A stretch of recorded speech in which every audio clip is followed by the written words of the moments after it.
Hey guys, we're on chapter 21. We have one more chapter after this and then we're done. It has been a journey, not one I particularly have loved or liked, but we've done it. We've made it. I hope that you guys just watch the recaps and don't purchase her book. If you do, it's whatever. It's whatever. I really don't care. But she starts this chapter off, or the first chapter, with her being in prison and she's getting ready to be released in 3 days. Now, she said that she paced back and forth. Time was like a straitjacket, and that she chose not to contact her family or Ryan the day of Christmas Eve and Christmas Day. She said that she had wondered if her family had wondered about what life would be when she was released, if it would change their lives, or how they really felt about it, and she mentioned this about her brother and sister. She stated that she wondered if they would be happy or sad, and if they were sad, she wouldn't blame them. Okay, let's gaslight at the very beginning of this chapter. Let's just make everybody pity you. Like, you don't have to be the victim every time. You don't have to be the victim in every scenario, Gypsy.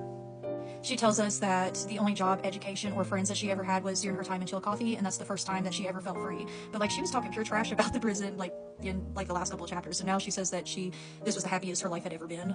Fast forward to the day that she was released. So she tells us that she went to put on the clothes that Ryan had got her for her release, and that everything fit except for the shoes. So she wasn't able to zip those up past the ankle, so she would not be able to wear any shoes. She had to just wear socks. Now, unlike other prisoners, she wasn't able to just ride a bus or walk outside or get picked up. She had to have the prison barricaded, in which the film crew and Ryan, when they showed up, the film crew was told to leave, and they rushed her to Ryan's passenger seat. And she got into the car, and she kind of explained to us how warm it felt, how she was kind of excited about her release. She tells us how Ryan hands her the cell phone, or the iPhone, and how she was just bewildered with it. She was just, it was new technology for her, and that she had not really seen anything like it. But Gypsy, you had a tablet in prison. I mean, it's kind of similar to the tablet that you had. Like, I know that it doesn't have as much freedom or much navigation, or maybe not as many apps, but it's still a touch pad tablet. So like, her and Ryan, they get to the hotel or the suite, and once they walk in the suite, they do a long embrace, and she says that she just goes to the bed, lays down, he lays down next to her. But we like watched the show, Gypsy. We watched Lifetime. Why wasn't it brought up about Lifetime being there? About how he was being really creepy with you, and how this was y'all's first night together, and like he wanted to spend it like with you romantically, and you made him out to be a creep. Like, why wasn't that mentioned? Why was that just kind of fast forward? Yes. So they leave the hotel the next morning, and the first stop that they can do or take is to get a pair of shoes, since she didn't have any shoes. And they were going to do this before they would get to the Airbnb. So she tells us about how she was hounded by reporters when she was getting her shoes, and how this was just a shock to her. She just never really thought that she would experience reporters, but yet she's getting followed by a literal camera crew. So the parole officer calls Gypsy and gives her bad news. They tell her that she cannot be in Missouri anymore. She has to go to Louisiana, and she has a couple hours to do so. They want her out of the state. I don't blame them. They just wanted to keep their hands clean. Gypsy is upset by this because she planned her New Year's kiss at that football game. She really just wanted to see Taylor Swift, and she wanted to spend time with her family at the B&B that they had rented for the next 4 days. And of course, she's not going to be able to do that now, since she's got to go to Louisiana, which they live there. Why can't they just leave the B&B and just go to Louisiana? She's just mainly upset because that Taylor Swift. She wanted to see Taylor Swift. She thought in her head that Taylor Swift was going to announce her, come see her, and whatever, because she's such a celebrity. Kind of like she's that groupie that she wanted to make her mom out to be. She also tells us that her situation's a little bit different than normal people, because normal people would have to stay in the state that they're imprisoned in until their parole's over.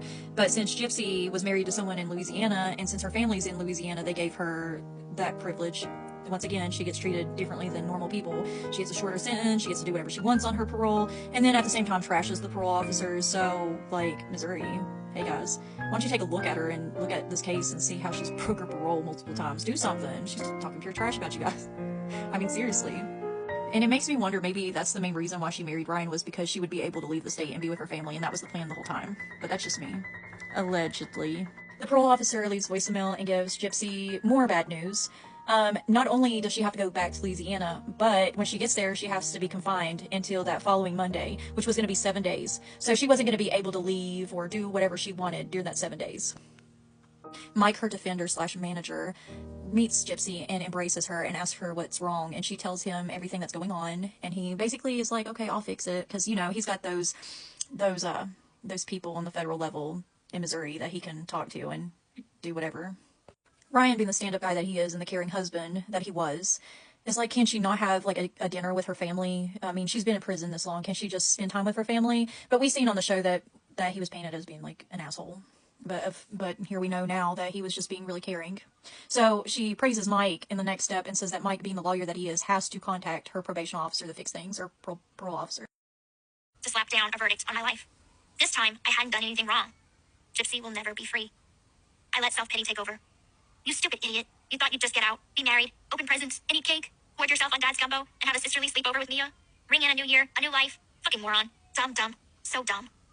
It was as if Chillicothe had let me out, only to boomerang me back. Freedom was an illusion. My decisions on how to spend my holiday were not mine. A dose of humility and reality knocked me over. I was back to not speaking for myself. Other people were speaking on my behalf, referring to me as she and her. Did I even matter? While my 40-plus guest had side conversations about what Mike was accomplishing on the phone, I was catapulted back to volunteer way. I was confined to a wheelchair. I was back in the closet at Daddy Claude's. In the alleyway with my mother, tied to a bedpost, running away and dragged back.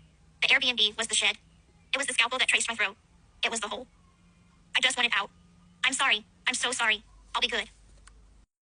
So Mike worked his magic and he got her to the next day with her parole board, so she didn't have to leave Missouri till the next day.